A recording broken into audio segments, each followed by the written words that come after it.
Қайырлы таң достар. Біз міне Анталияға келдік. Бұйырса Анталиядағы бірінші күніміз. Бүгін қыдырудан бастағалы тұрмыз.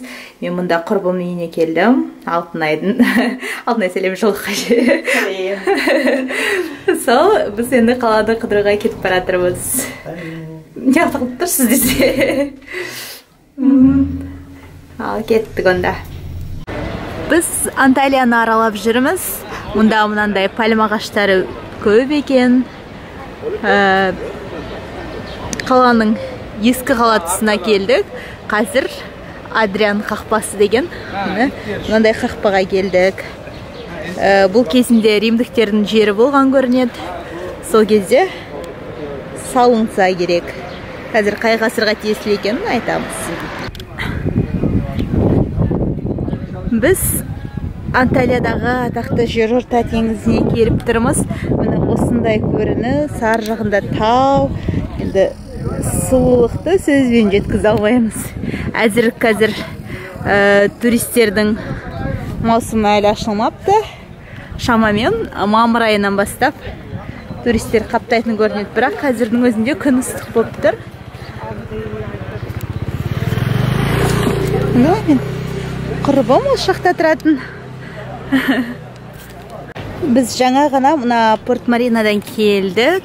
Бұнда туристерге арналған кемелер, сол пароходтар, сонау жағалауға дейін түсуге болады. Ал біз қазір мына жерде лифтпен көтерілдік. Бір жақсысы далаға лифт жасап қойған екен. Әйтпесе қайтадан шығудың өзі оңай емес.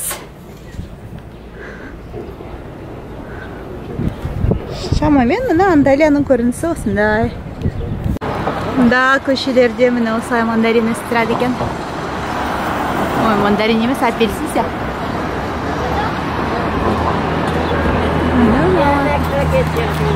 Бұл жақта жалпы ит пен мысыққа ерекше ықыласпен қарайды екен.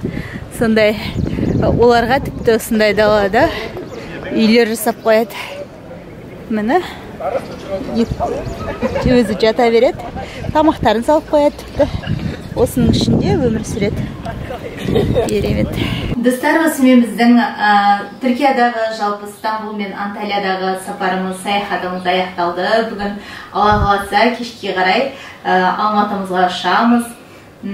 Бұл бір естен кетпейтін сапар болды. Көптеген қызық жерлерді көрдік, жаңа адамдармен таныстық, жаңа дүниелерді көрдік.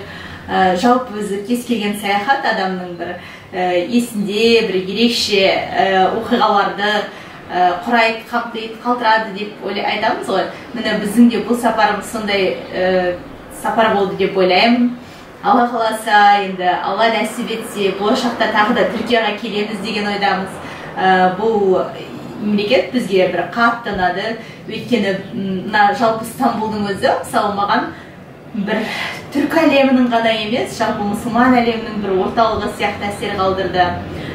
Сонымен қатар сервисі болсын, басқасы болсын, жалпы біздерге тамақ жағынан болсын, барлық жағынан өте бір оңтайлы, өте бір қолайлы мемлекет екен.